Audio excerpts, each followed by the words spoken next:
Welcome to Penrose Learning, where we make understanding easy. In this video, I will explain how to use GK61 software. First, you'll need to download the official GK61 software directly from the manufacturer's website. It's crucial to ensure your operating system, whether it's Windows or Mac OS, is compatible with the software version you're downloading.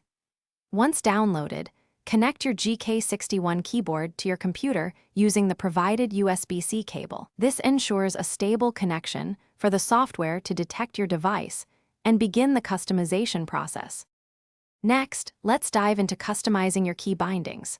Within the software interface, navigate to the key remapping section. Here, you can assign new functions to almost every individual key on your GK61 keyboard, including useful multimedia controls like volume up or play/pause.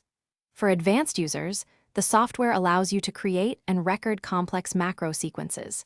These macros can automate repetitive tasks, saving you valuable time and significantly enhancing your overall productivity with just a single key press.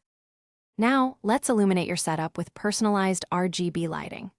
The GK61 software offers an extensive range of preset lighting effects, from subtle waves to dynamic rainbows. You can also dive deeper and customize individual key backlighting, choosing from a vast palette of 16.8 million colors to match your aesthetic. Don't forget to adjust the brightness levels and animation speeds to perfectly suit your preference, creating a truly unique and immersive typing experience. Finally, let's talk about managing your custom profiles. The software allows you to create multiple distinct profiles, perfect for different applications, games, or even work environments.